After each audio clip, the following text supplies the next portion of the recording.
दोस्तों, एक मौलवी साहब जो काफी उम्र दराज हो चुके थे, अपनी टूटी फूटी झोपड़ी में चारपाई पर बैठे आराम कर रहे थे। तभी झोपड़ी के बाहर एक महिला कलेक्टर की गाड़ी आकर रुकती है। महिला कलेक्टर गाड़ी से उतरती है और झोपड़ी के अंदर जाने लगती है। अंदर पहुंचकर महिला कलेक्टर मौलवी साहब के पैर छूती है और कहती है कि अब्बा, मैं आ गई हूं। इस बात को सुनकर मौलवी साहब थोड़ा असमंजस में पड़ जाते हैं और उससे पूछने लगते हैं कि बेटी, तुम कौन हो और मुझे अब्बा क्यों पुकार रही हो? तो महिला कलेक्टर उनसे कहने लगती है कि अब्बा, आप मुझे भूल गए। मैं काजल वर्मा हूं। मैं कलेक्टर बन चुकी हूं।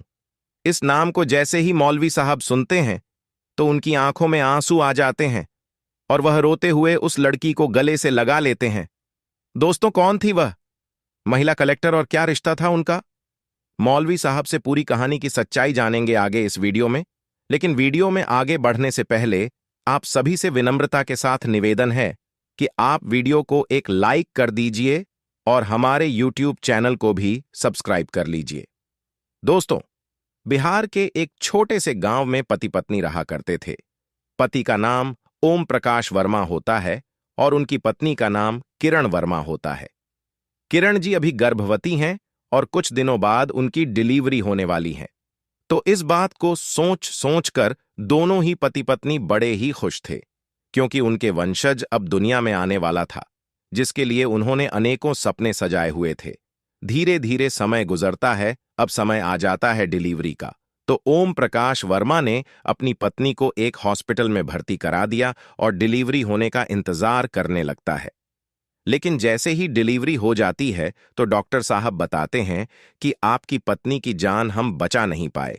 डिलीवरी के दौरान उनकी मौत हो जाती है।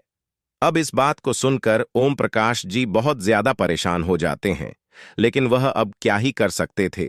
इसके बाद वह पूछते हैं कि बेटी हुई है या बेटा हुआ है, तो डॉक्टर बताते हैं कि बेटी हुई है। ओम प्रकाश अपनी बच्ची और पत्नी को घर ले आते हैं।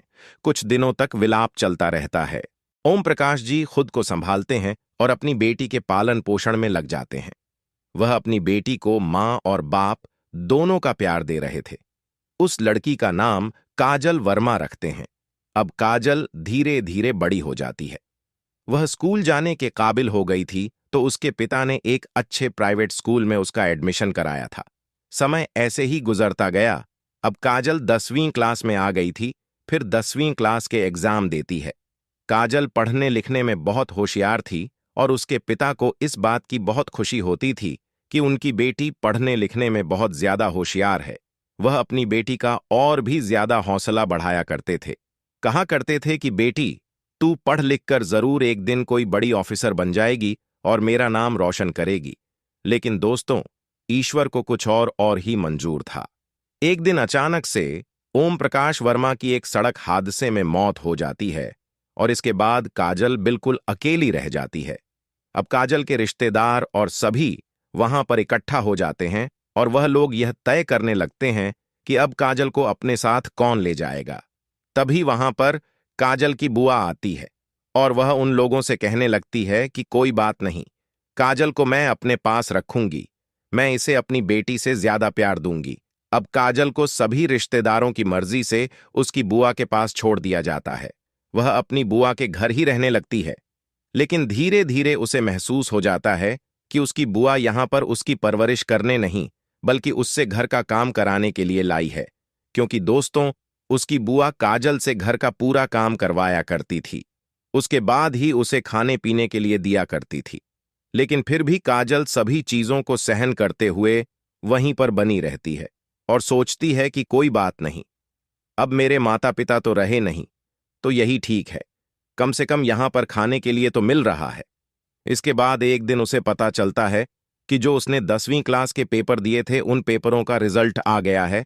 अब काजल जैसे ही अपना रिजल्ट देखती है तो उसे पता चलता है कि उसने पूरे जिले में टॉप किया है। अब वह अपनी बुआ के पास जाती है और उन्हें बताती है कि बुआ, मैंने 10वीं क्लास में पूरे जिले को टॉप किया है, तो आप प्लीज मेरी आगे की पढ़ाई को शुरू करा दीजिए। मेरा किसी अच्छे से स्कूल में एडमिशन करा दीजिए। मैं आगे पढ़ना चाहती हूँ। मैं पढ़ लिख कर किसी मुकाम को हासिल करना चाहती हूँ, क्योंकि मेरे पापा का भी यही सपना था। वह बार बार मुझसे कहते रहते थे कि तू पढ़ लिख कर किसी अच्छी पोस्ट को हासिल करेगी। अब इस बात को सुनने के बाद उसकी बुआ को गुस्सा आ जाता है।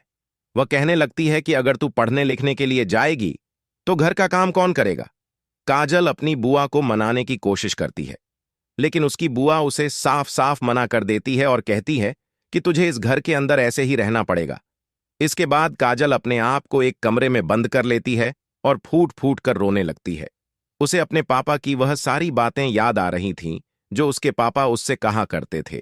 ऐसे ही रात हो जाती है, लेकिन दिन से रात होने के बावजूद भी ना तो कोई उसे खाना देने आया था और ना ही कोई यह कहने आया था कि बेटी रो मत, हम तेरा एडमिशन करा देंगे। इसके बाद काजल अपने आप को संभालती है और परिस्थितियों के साथ जीने की कोशिश करने लगती है। कई बार तो उसके दिमाग में ख्याल आता है कि मैं इस घर को छोड़कर कहीं दूर चली जाऊं, लेकिन वह जाती भी तो कहां जाती, क्योंकि उसकी बुआ उसे अपने साथ लेकर आई थी और जो उसका घर था, जिस घर के अंदर वह रहा करती थी, उस घर को बेचकर बुआ ने पैसे अपने पास रख लिए थे। घर यह कहकर बेच दिया था कि मैं इसकी देखभाल करूंगी तो उसमें काम आए जाएंगे। काजल इसी तरह से अपना जीवन गुजार रही थी। उसको दिन भर काम करना पड़ता और खाने के लिए उसे तब मिलता था जब पूरा परिवार खाना खा लिया करता था।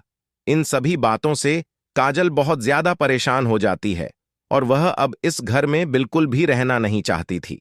इसको यहां पर रहते हुए 1 साल हो गया था और 1 साल के दौरान बार बार उसे अपने पापा की वही बातें याद आया करती थीं कि बेटी तू पढ़ने लिखने में बहुत ही होशियार है और देखना तू एक दिन बड़ी ऑफिसर बनेगी।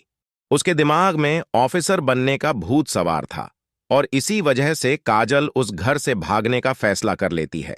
एक दिन उसकी बुआ और घर वाले किसी शादी में गए हुए थे और काजल को अकेले घर पर छोड़ गए थे। आज काजल के पास मौका था। वह अपना सारा सामान पैक करती है और चुपके से उस घर से निकल जाती है। फिर रेलवे स्टेशन की तरफ जाने लगती है। पैदल चलते हुए रेलवे स्टेशन पर पहुंच जाती है। वहां जाकर एक ट्रेन में बैठ जाती है। अब ट्रेन में तो बैठ गई थी, लेकिन उसे यह नहीं पता था कि उसे जाना कहां है। उसे तो केवल इस जगह से निकलना था, क्योंकि यहां पर उसके साथ बहुत बुरा बर्ताव हो रहा था। वह सोच रही थी कि कहीं भी चली जाऊंगी और कैसे भी करके अपना जीवन काट लूंगी। अब शाम का समय था, फिर रात हो जाती है। रात के समय में उस ट्रेन में बहुत कम सवारी थी और उन्हीं सवारियों में से एक लड़का काजल की तरफ घूर घूर कर देख रहा था। अब काजल को यह सब बुरा तो लगता है, लेकिन वह करें तो क्या करें, क्योंकि फिलहाल वह ट्रेन के अंदर बैठी हुई थी। उसके बाद वह लड़का अपना फोन निकालता है और अपने साथियों के पास फोन करता है और उनसे कुछ बातें करने लगता है। अब काजल भी यह सब कुछ होता हुआ देख रही थी। वह बहुत घबरा जाती है।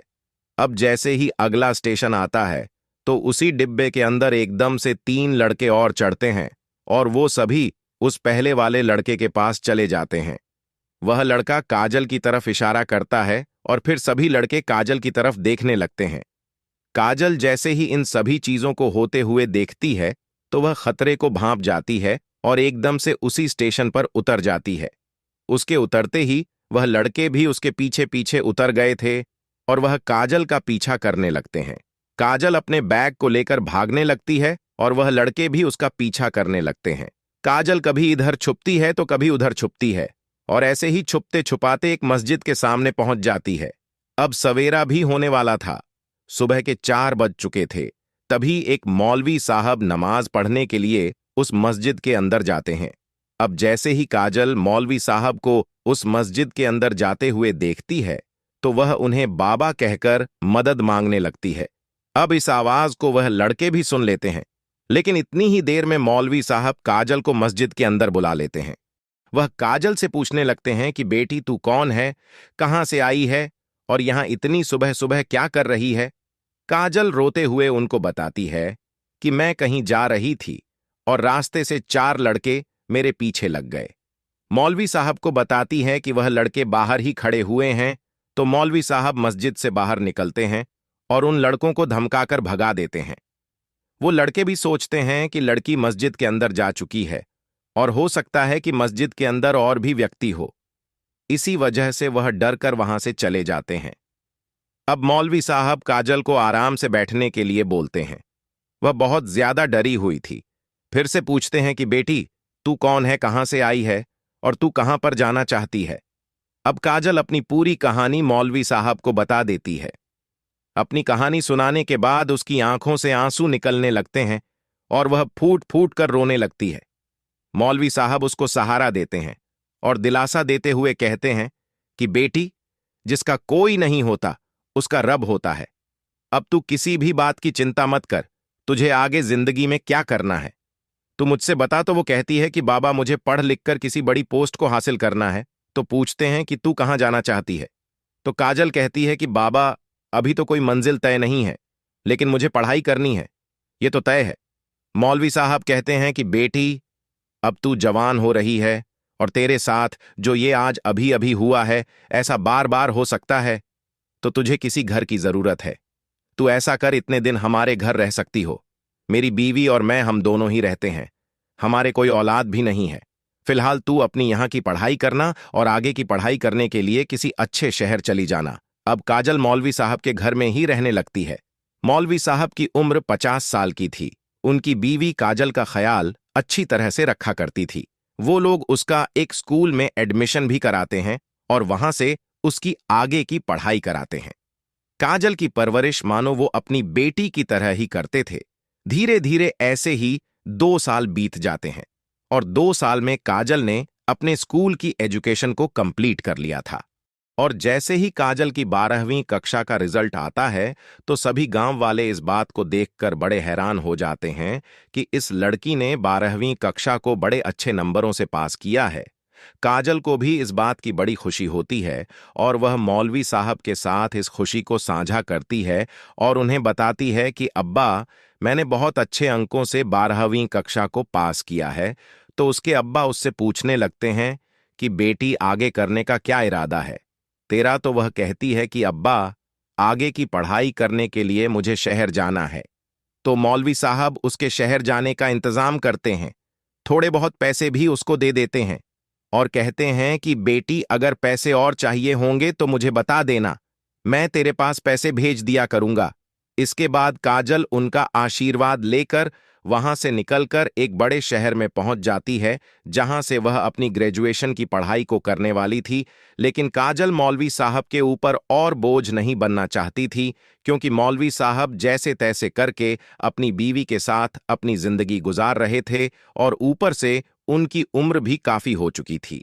तो वह नहीं चाहती थी कि वह मौलवी साहब के ऊपर कोई बोझ बने।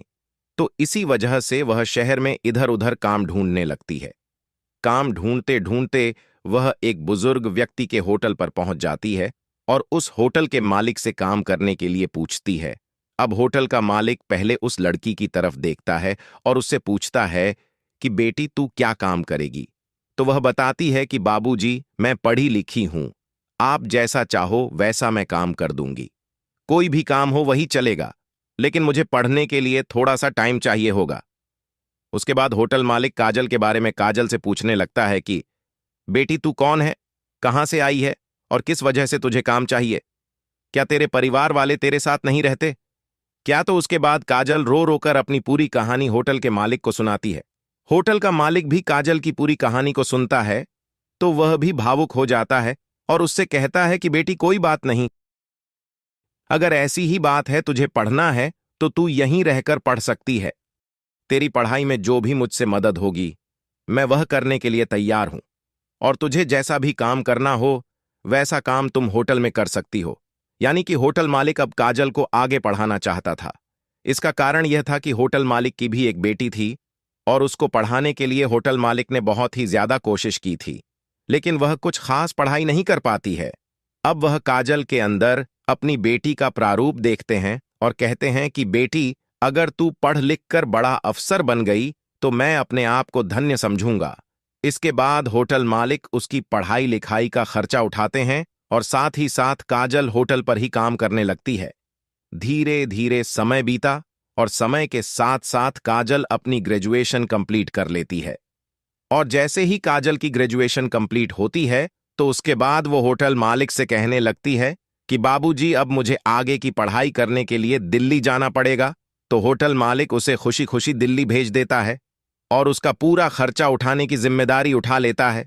वह काजल को खुद जाकर एक अच्छे से कोचिंग सेंटर में उसका एडमिशन कराता है और उसके रहने खाने पीने का इंतजाम करा देता है।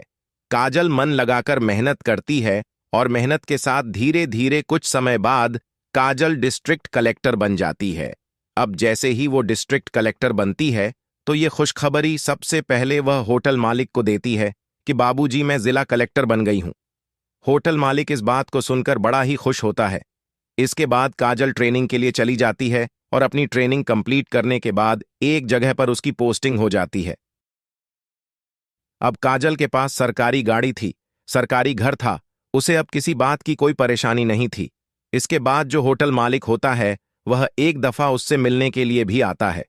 काजल उनका अच्छे से वेलकम करती है और बाबूजी, बाबूजी कहकर उनको संबोधित करती है।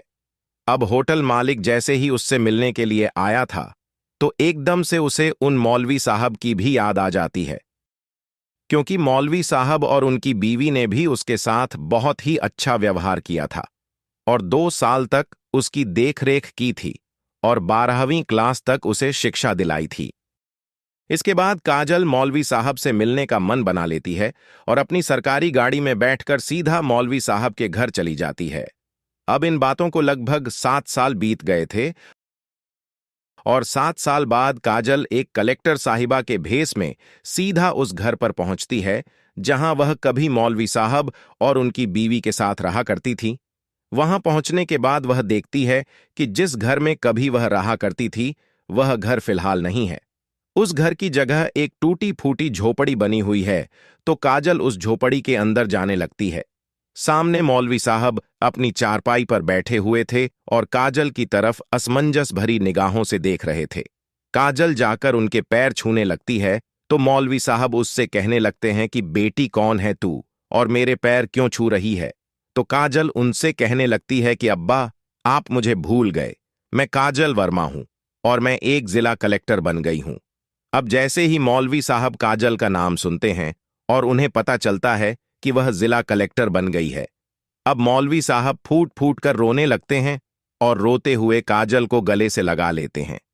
अब जब मौलवी साहब की झोपड़ी के सामने एक बहुत बड़ी कार आकर रुकी थी तो गांव के लोगों में हड़कंप मच जाता है और सभी सोचने लगते हैं कि मौलवी साहब ने ऐसा क्या कर दिया जो इनकी झोपड़ी पर इतने बड़े बड़े लोग आए हैं और साथ में पुलिस भी है, क्योंकि काजल के साथ सुरक्षाकर्मियों की गाड़ियां भी थीं। तो सभी गांव के लोग वहां पर इकट्ठा हो गए थे।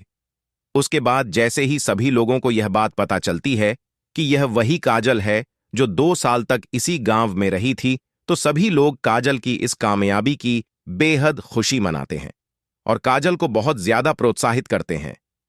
अब काजल मौलवी साहब से कहती है कि अब्बा, अम्मा नहीं दिखाई दे रही, कहां पर है वो? तो बाबा बताते हैं कि बेटी, उनको गुजरे हुए 3 साल हो गए हैं। ये बात सुनकर काजल रोने लगती है और कहती है, अब्बा चलो, अब आपको यहां नहीं रहना है। तो पहले तो मौलवी साहब उससे मना करते हैं, कहते हैं कि बेटी मुझे यहीं पर रहने दो, लेकिन काजल उनसे जिद करती है, कहती है कि बाबा आपको मेरे साथ चलना होगा और मैं आपकी सेवा करना चाहती हूं। लेकिन मौलवी साहब उससे कहते हैं कि बेटी, यहां पर पास में मस्जिद है, तो मैं वहां जाकर नमाज पढ़ लेता हूं, लेकिन मैं वहां यह काम नहीं कर पाऊंगा। तो काजल उन्हें बताती है कि जहां पर मेरा घर है उससे थोड़ी दूर पर ही एक मस्जिद भी है, वहां जाकर आप नमाज पढ़ लिया करना।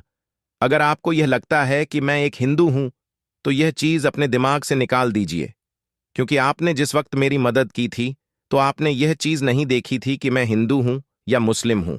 आपने इस चीज का बिल्कुल भी भेदभाव नहीं किया था, तो मैं भी आपकी सेवा इसी तरह से करूंगी। आप मेरे पिता समान हो और पिता की तरह ही मैं आपकी सेवा करना चाहती हूं। ऐसा कहकर काजल मौलवी साहब को अपने साथ ले जाती है और उसकी इस बात को देखकर गांव के सभी लोग वाह वाह करने लगते हैं। मौलवी साहब उसके घर में रहा करते हैं और पास वाली मस्जिद में नमाज अदा करने के लिए चले जाया करते हैं। काजल मौलवी साहब की अच्छी तरह से देखरेख किया करती है और जब कभी काजल से कोई मिलने के लिए आया करता है तो वह मौलवी साहब को घर में अंदर देखकर बड़ा ही हैरान हो जाता है।